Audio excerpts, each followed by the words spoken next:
All right, they call themselves the Hertz of the high seas. They make their money leasing containers, and these days demand is robust. John Maccarone, he is the president and CEO of Textainer Group Holdings.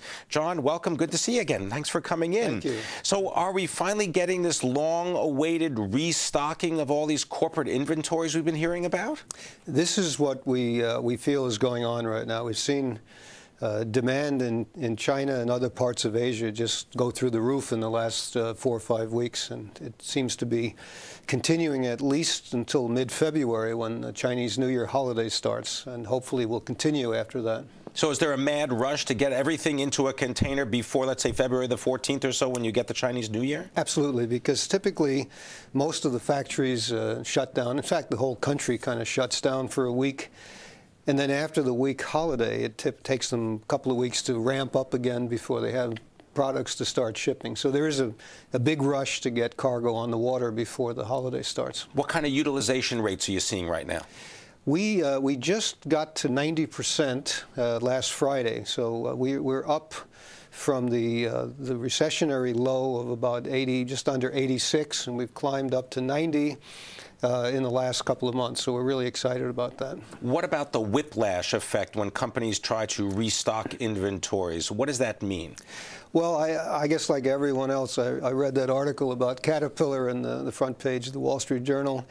And I think that's probably what we're seeing, is that the suppliers, and I think the article said 80% of Caterpillar's parts come from Asia, that's probably what's now happening, is they're getting the components put together to ship so that Caterpillar can ramp up their production. What does that mean for a container leasing company?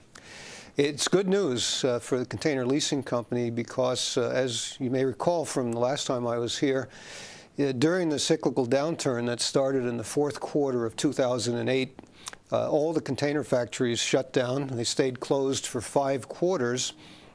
So the world's container fleet actually shrunk by about 5% through normal retirement of older containers.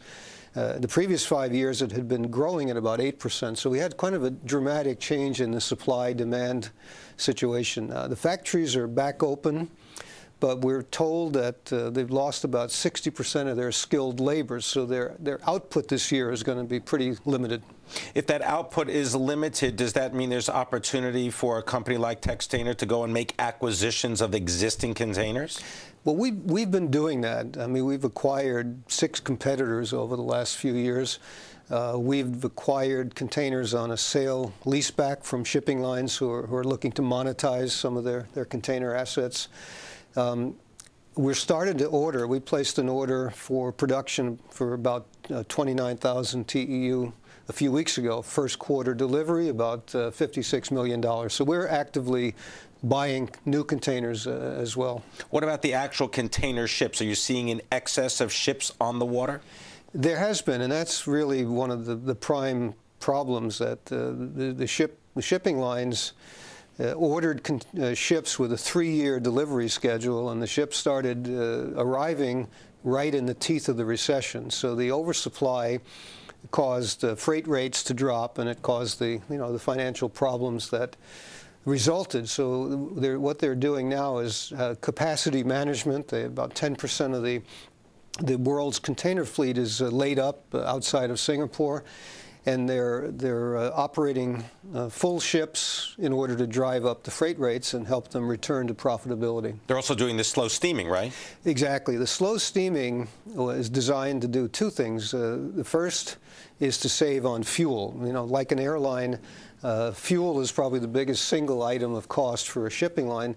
It also helps them absorb idle ships, because as you go slower, absorb some of that capacity. Exactly. All right. I want to thank you very much, John Maccarone, the CEO of Textainer Group Holdings, giving us that on-the-ground view of what's going on in global trade. Thank you very much. Thank you very much.